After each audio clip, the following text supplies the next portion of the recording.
Hello, Bionicle fans! With the close of another year comes another time to dive into the deep lore of our favorite biomechanical beings. In the time before time, we have seen brave heroes fight against merciless hordes, prolonged wars between different forces, and light trying to starve off the darkness. In its 10 years of storytelling, Bionicle has shown us that you can be on either side of good or evil and still be evenly matched. However, some figures in this world outrank and overpower all others. Absolute power belongs to these beings of true potential, and thus leads us to this top 10. Friends, Matoran, Paraka alike, join me on our journey to discover the top 10 powerful Bionicle characters. This top 10 includes characters only from Generation 1. It gathers heroes, villains, and those in the middle. This list is my personal opinion, and facts are taken from the official Bionicle storyline. Now, swing with me, fellow Brackus monkeys! At number 10, we have the Toa Nuva. Yes, they're a group, but still the same entity. The Toa that began it all. The former Toa Mata, tasked with awakening the Great Spirit Matanui, were transformed by energized Protodermis into the newly reborn Toa Nuva. Gifted with new tools and new masks, the Toa Nuva became the most powerful Toa in all of existence. Tahu, Gali, Kopaka, Anua, Pohatu, and Liwa fought against Pterodax and won, because he wanted it, and defeated the Borak swarms and the Barag, and then the Borak Call, then Pterodax's Rakshi, and later the Brotherhood of Makuta itself. Ice, fire, water, air, earth, stone were at their most powerful with the Toa Nuva. By the end of the story, after Pterodax's end, they were truly the elite of the elite. At number 9, we have Artaka, the ancient ruler of the realm named after him and the brother of Karzani. Artaka is an extremely gifted individual with the power of pure creation at his fingers. He wears the legendary Mask of Creation, a Kanohi that allows him to create anything he imagines into existence. He also possesses powerful telepathy and teleportation powers that are practically limitless. When he walks into a room, he immediately becomes the superior, even against the might of Makuta Miserix or a power it up to yet. He's a benevolent creator and a malevolent warrior at the same time. The legends of Artaka couldn't have been more wrong. He is creator and a destroyer if he chooses. At number 8, we have Vaporak, the former clan leader that hailed from Sidorak's species. Seeking to take his place, Sidorak encouraged the Makuta of Stealth to select him for experimentation. Energized Protodermis, Rudaka's mutation Rutuka, and other mutagenic substances were used to transform Vaporak into a being sensitive to shifts in time, which will allow him to track down the Kanohi Vahi, the Mask of Time, if it ever came into existence. Vaporak has the ability to generate a temporal force field around him that ages anything or anyone, and he can do the same through touch. His Rutuka also knocks a foe's perception of time by a few seconds, making it extremely difficult to fight. Vaporak sensed the Vahi's use by Vakama and Metanui and participated in the battle for it. After decimating an entire legion of Rakshi and a poor Bagarak, Vaporak nearly killed Pterodax in battle, but the Makuta had to use vacuum to suffocate him, as nothing could stop him except the one force that couldn't age. At number 7, we have TheShadowedOne1, the leader of the Dark Hunters who has led the organization since its inception. TheShadowedOne is a merciless being who has to contend with others who try to kill and usurp him. None have succeeded. TheShadowedOne carries immense strength and holds the Staff of Protodermis, a tool that can fire crystalline Protodermis that can bound even Makuta. He can also fire a Rutuka spinner that induces insanity in whoever it hits.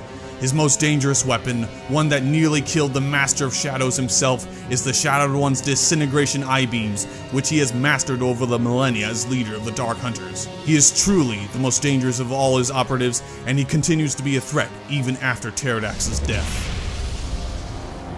At number 6, we have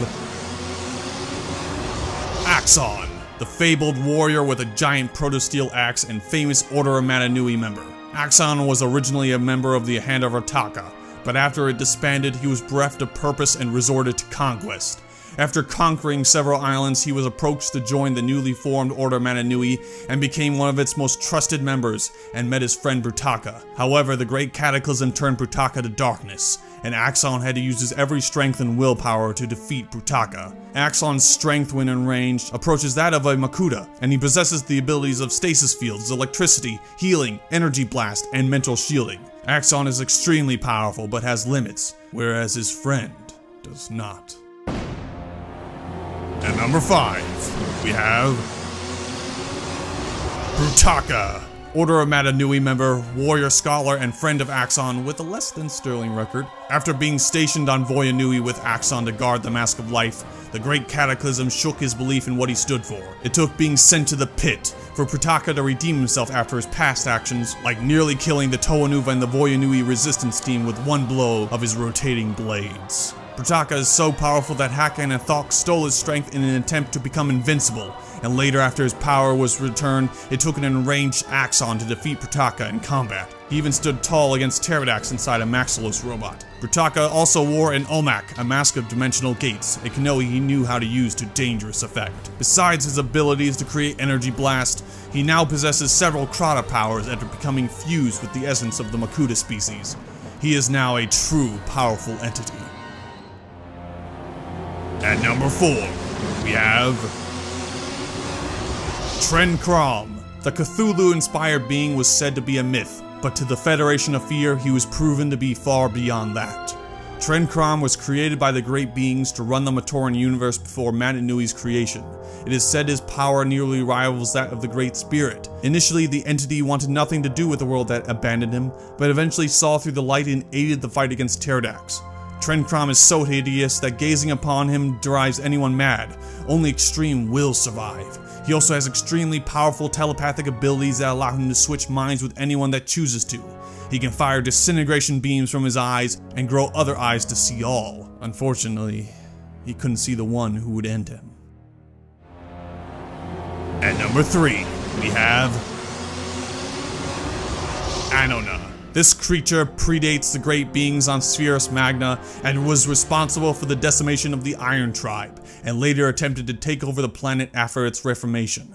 Anona is a dream vampire, and she feeds on the dreams, thoughts, and aspirations of others to stay fed. This causes insanity and eventually death on those who she infects. Her appearance is that of a sun-like glow with tentacles, and at her full potential she generates enough heat that can disintegrate a poor Tellerus. She also possesses near unlimited telepathic powers like psionic power, bestowment, mind control, and telepathy that can swath an entire planet. She was only defeated by one figure, who just by luck was able to send her to her doom. At number 2, we have the Golden Skinned Being. The unnamed being created from the fusion of the Paraka, a Vortex, a Steltian worker, and a Zyglak with energized protodermis, has the most powerful ability of them all. Dream realization, a near omnipotent matter manipulating ability. The only thing that limits him is the ability to resurrect the dead. This being can create anything he or others want simply by dreaming it. The Golden Skinned Being, with Samad's aid, was responsible for the death of Anona by creating an entire world where she would perish. It seems that the Golden Skinned Being should be at the top, but alas, he is not the most powerful, nor as dangerous as number 1. At number 1, and the most powerful bionicle character is Pterodax. Once again, the ultimate evil has topped another top 10. Pterodax is the most powerful being in the Matoran universe even before he achieved ultimate power when he took over the Mananui robot. Pterodax was the most dangerous Makuta of all, as he possessed all 42 Rakshi powers and knew how to use them better than all other Makuta. He successfully orchestrated a master plot to take over the Matoran universe and killed all those who could oppose him. He had a plan for everything, including setbacks. He defeated almost all who had challenged him, like the Shadowed One, Ikarak, Skarzani, and more. Had it not been for fate, and Bionicle's rough ending, Pterodax would have defeated the multitude of his foes and conquered all of reality. That truly makes him the most powerful being in all of Bionicle. And that concludes top 10 powerful Bionicle characters. Tell me what you thought of my list. Who would you choose as your most powerful Bionicle characters? Comment, like, subscribe, and share. It helps me out and pushes me to make more great content for you guys. Thanks for watching, and I'll see you later. And have a Happy New Year.